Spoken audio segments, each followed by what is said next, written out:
another video. This is the Premier League show, episode 2. Just before we kick off, thank you very much if you've newly subscribed and you left a like on the previous video that I did last week. I'm very grateful and quite humbled at all of you that tuned in and watched and left a like or left a comment or, newly subscribed to the channel. So thank you very much. As with last week, this is basically my take on the whole of the Premier League. I cover Arsenal, but I also would love to give my opinions, and I like to give my opinions about the rest of the Premier League. So let's get into it and let's go. So the first game was Aston Villa versus Everton. Now, I thought Villa were going to win this, and they did. Everton, for me, they still lack a cutting edge up top. For all of Gordon's pace and movement, they really miss Richarlison's goals, and they also miss Calvert-Lewin in there. They brought Rondon on, but it just seemed too little too late for me when they did. And Aston Villa just walked away with the win. Aston Villa, 90 seconds into the game, should have scored through Diego Carlos. And then the first goal that Aston Villa did get, it was excellent. It was played out wide to Watkins, who found Ings, who hit a lovely turn and finish in the box. Aston Villa's second goal, it was lovely from Buendia, who pounces on Everton sleeping. Watkins again, lovely, nice bit of movement, and he laid it on a plate for Buendia. Everton did get a goal back.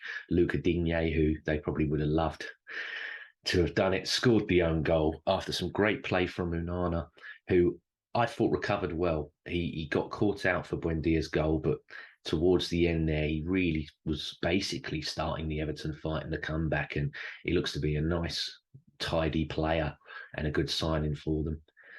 Everton, for me, they have some fight and they have some resilience to them, especially in these two games that I saw, the Chelsea one and this Aston Villa one, but they are seriously lacking something up top. It's worrying if they don't get someone to put the ball in the net soon for them, in my opinion.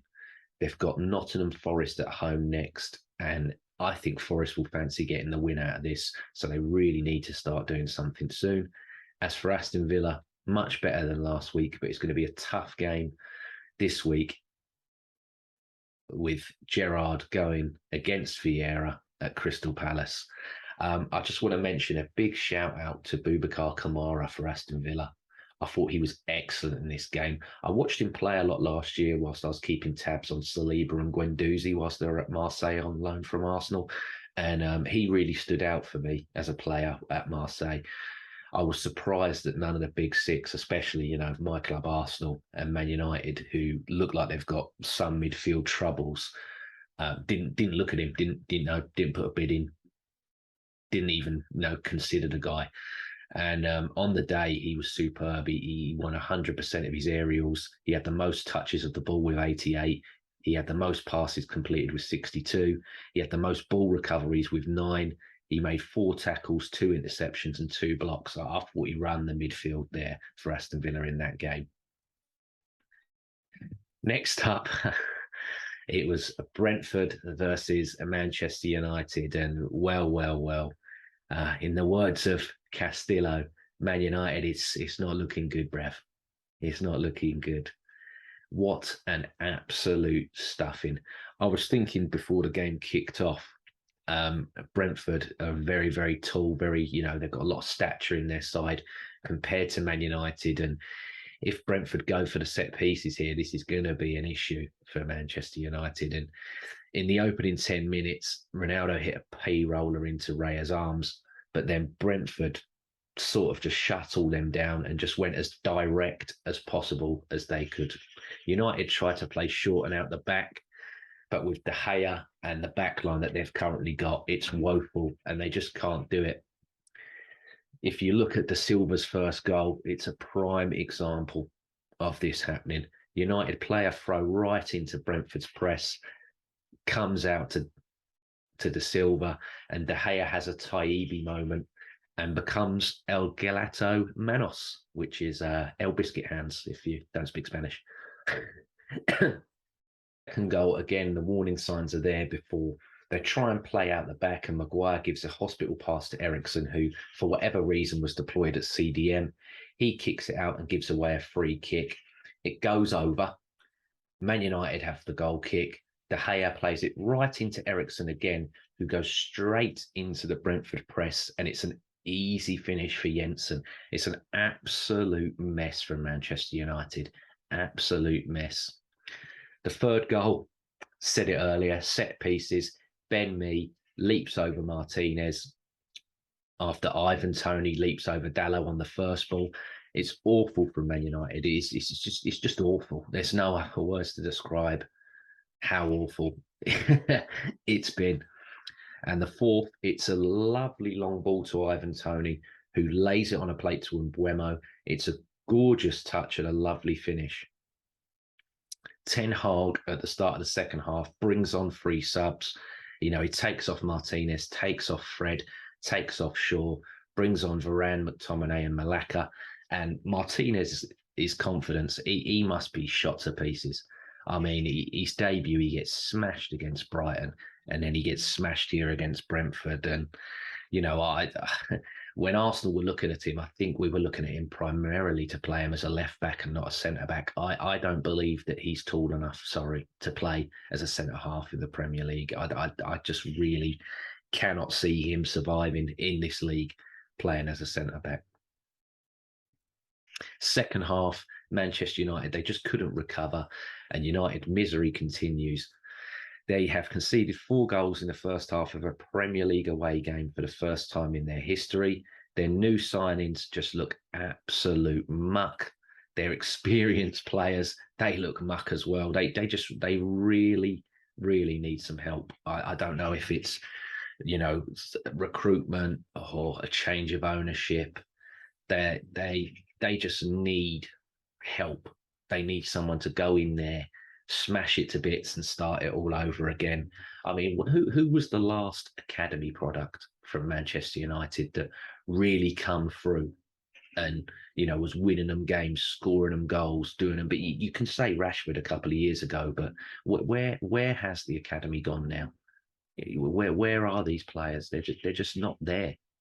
And the recruitment's been poor for a very, very long time. I know they're looking at spending quite a bit of money on Casemiro, and maybe he will help, but him and Fred, him and McTominay, they'll probably still let him down. I think they need to have someone better in there alongside him as well. If I can give one positive to Man United right now, it would be that if you beat Liverpool in the Monday Night Football, you'll go above them. You'll go above them. That's the only thing that I can give as a positive to Man United right now. But big credit has got to go to Brentford.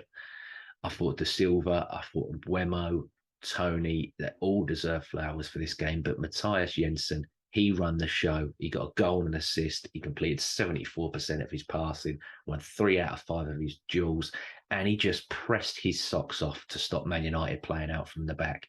Brentford, they covered more distance than Man United. They made 3 times as many presses into the final third as Manchester United, and their squad cost £369 million less. They're just determined, dogged type team who love their manager, who love their fans. Whereas United, I'm sorry, I think you've got a lot of overpaid prima donnas in there, and you need to sort that out. A bit like what Arsenal did a few years ago, just cut out all the overpaid dross you've got and smash it up, start it again, and go young, because Ten Hag, I believe his Ajax side that got the semi-final of the Champions League against Spurs and were nearly there. They were only a couple of minutes away from the final, bless them. I think their average age was something like 24 and a half. So go for it, because he's the right manager to do it. I don't think he's a terrible manager. He's made some terrible decisions in the first 2 games, but I don't think he's a terrible manager. I think he's doing the best that he can, really, with the squad that he has at his disposal. But again, full credit to Brentford, and they will be so happy going into the Fulham game this weekend, that first West London derby. Next up, we got Nottingham Forest versus West Ham. And Nottingham Forest, they had 8 new signings on show. West Ham, they still keep Skamaka on the bench and Cornet on the bench, which, without scoring a goal in the first game, I thought they'd possibly start. West Ham put the ball into the net through Benrahma. However, VAR ruled it out for the push from Antonio. Now, I can see why people think it's harsh, but it's got to be given for me. He's physically impeded Mangala's attempt to play out and stop Declan Rice from making that pass. The Nottingham Forest goal, what can you say other than it's very, very jammy from Awomni? Tufalo does brilliant to lay it off to Lingard, who scuffs a shot and it just falls into Awomni's knees and into the net. Second half, Forest put the ball in the back of the net again, but VAR had to intervene through the offside for Johnson. West Ham, they win a penalty after a handball from McKenna, and Rice has his penalty save from Henderson. And it was a good save from Henderson as well, who had a cracking game. He made 4 saves on the day. He made 4 high claims. He prevented 2.57 on XG, if you like XG. I know some people don't, but I think it's a good metric. And he also made 2 clearances, as well as saving the penalty.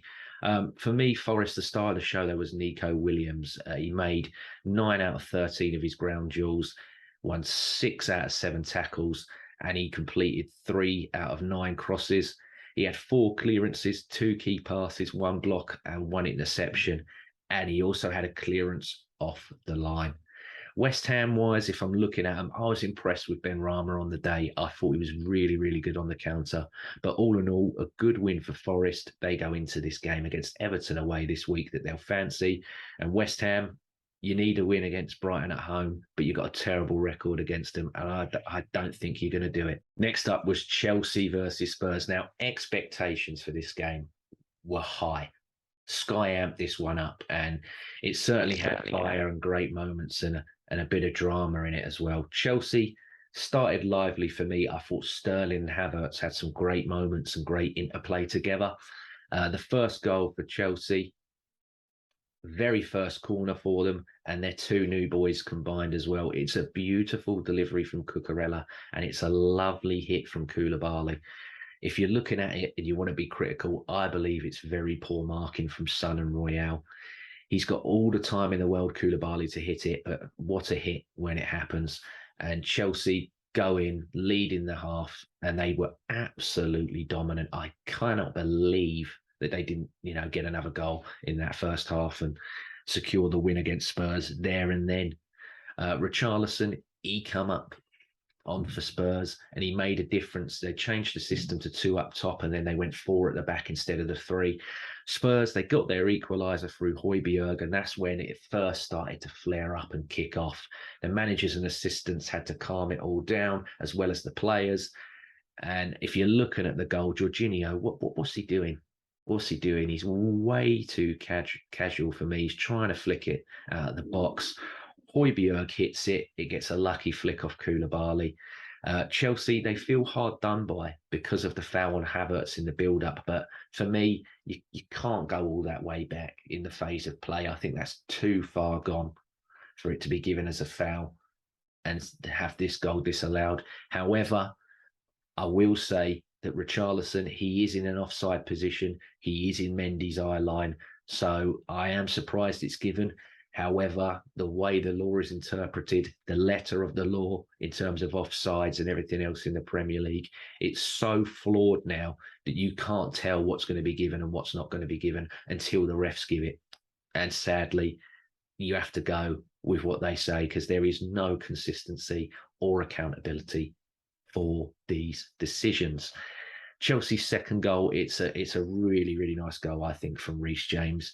Sterling, I think he's unselfish. He lays off a nice pass instead of running in himself, and James hits it in. Again, if we're going to be critical, Ben Davies and Son, poor marking, poor tracking. And after the goal, Tuchel does his Jose Mourinho, he runs all the way up, giving it this, and he's loving life. Then, towards the end, is where the incident starts. Romero yanks the hair of Cucurella in the corner previous to the equaliser, and how this is not picked up and this is not a red card, I have no idea. As a fellow man with long hair like Cucurella, I can sympathise. This should be deemed a serious foul play, in my opinion, and I think it's so poor from the ref on the day and from Mike Dean in VAR, especially Mike Dean, who come out on Thursday this week in his article to do his exclusive interview saying he got this wrong. Now, as per Mike Dean, even in retirement from physical refereeing, you have to find a way to make it about you, don't you, Mike Dean? Even when you're in VAR, you have to make this about you. For me, he should be demoted. Even still, I think just get rid of him, because that is, absolutely shocking. A hair pull like that in the street is classed as a form of assault. So on a football pitch, it's got to be deemed as a red card offence and serious foul play. We saw in the Monday Night Football the day after, Nunes was rightfully sent off for his headbutt.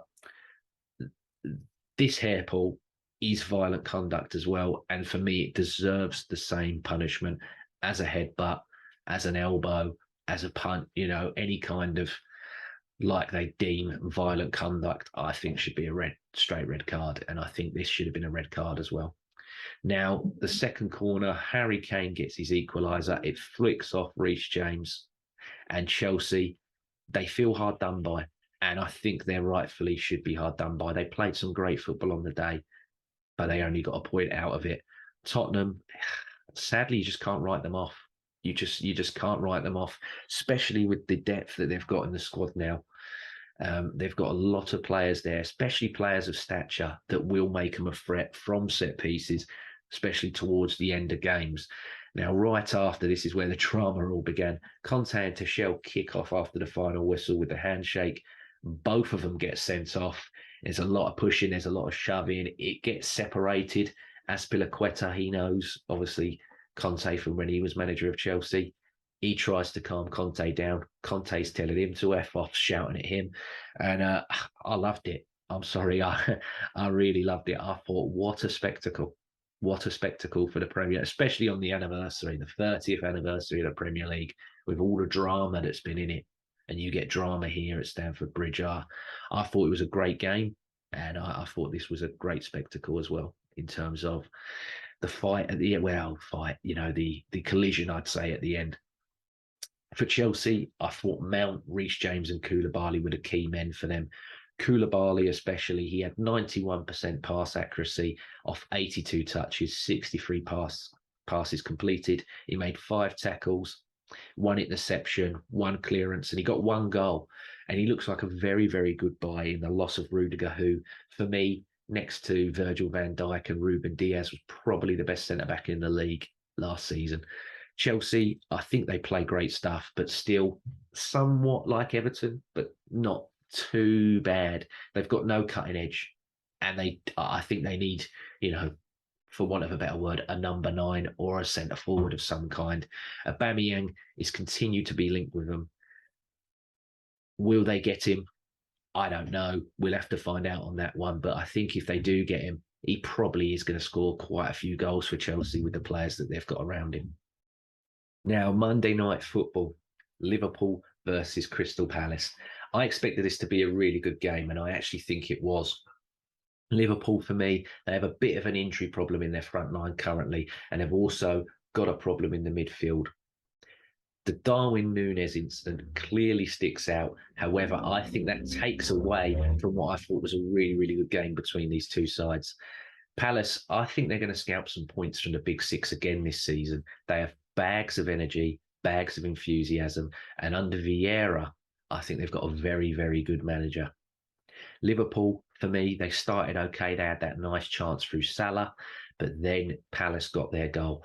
And for me, I don't think Eze gets enough credit here for what he does for the goal. He kills a long ball dead from the keeper. He controls it, beats his man, and then puts it on a plate for Zaha, whose finish is, dare I say, Henry-esque. Núñez, he had a great chance, but he hit the post after the lovely ball in from Harvey Elliott.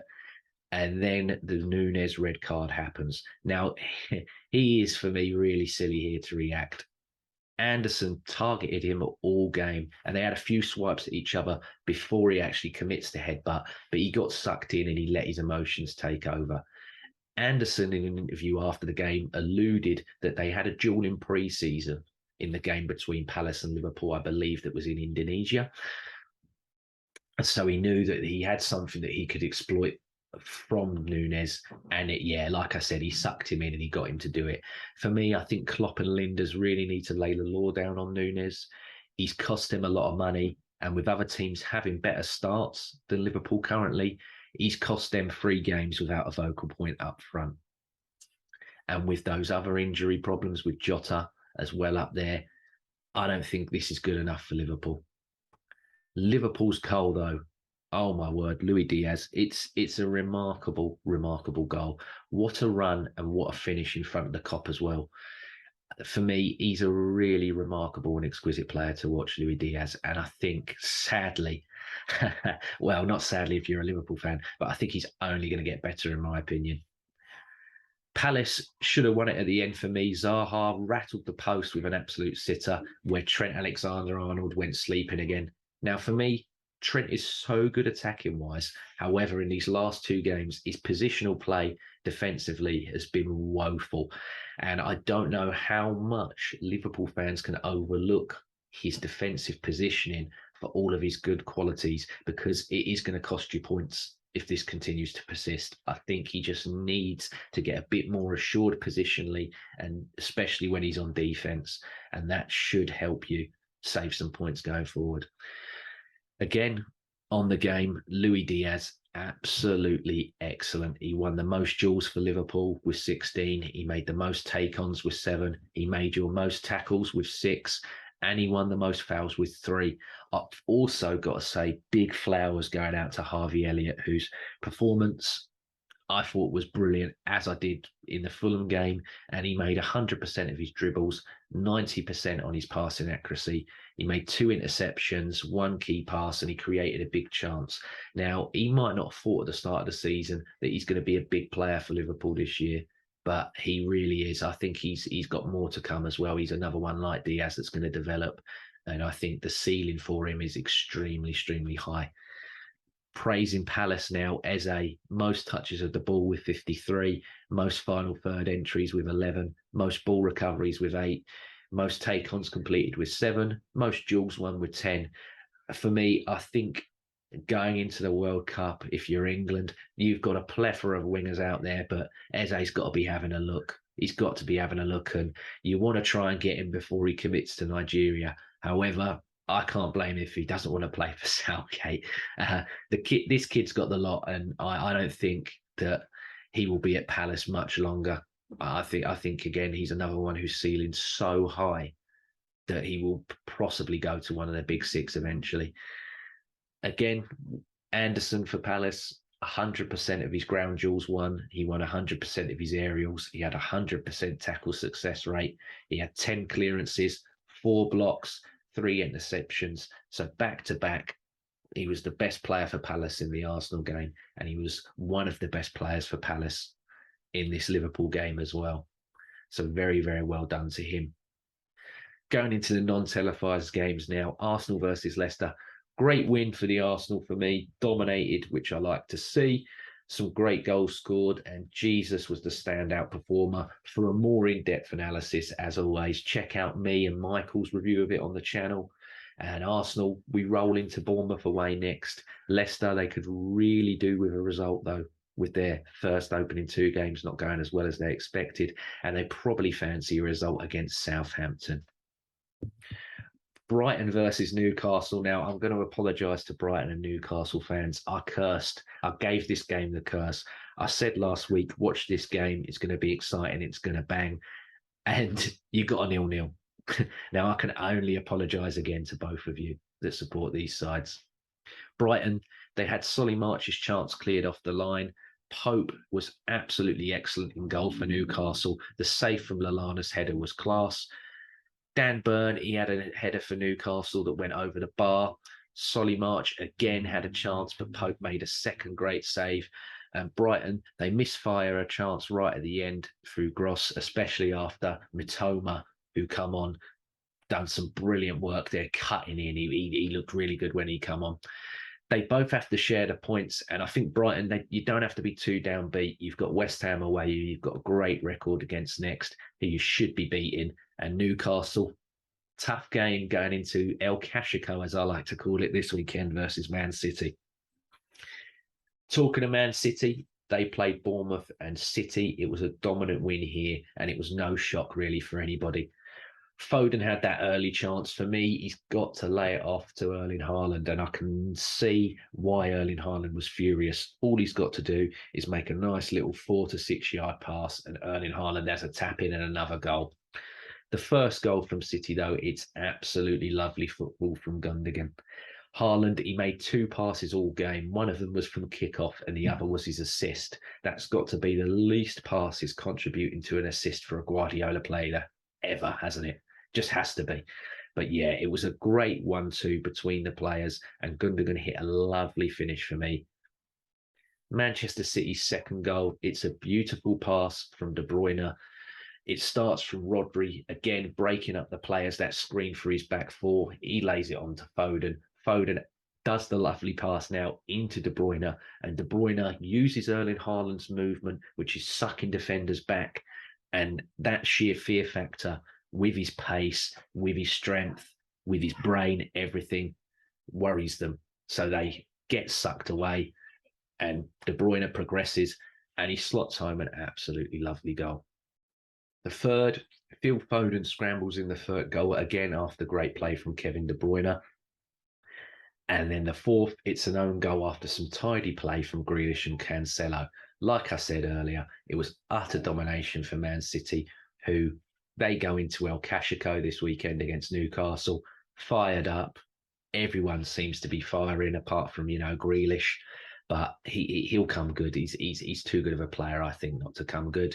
And Bournemouth, they go up against Arsenal on the weekend in the evening game on the Saturday. So we'll see how they do there. Hopefully not as well. And Arsenal get the points. Sorry, Bournemouth fans. But yeah, on the game, De Bruyne here was absolutely on fire. 100% long passes completed, 98% on his pass completion, 44% of passes completed. He made 12 completed crosses, 4 out of 4 dribbles completed. He made 4 key passes. He had 4 shots, and he also had a goal and an assist. This is why he is the best midfielder in the world, in my opinion.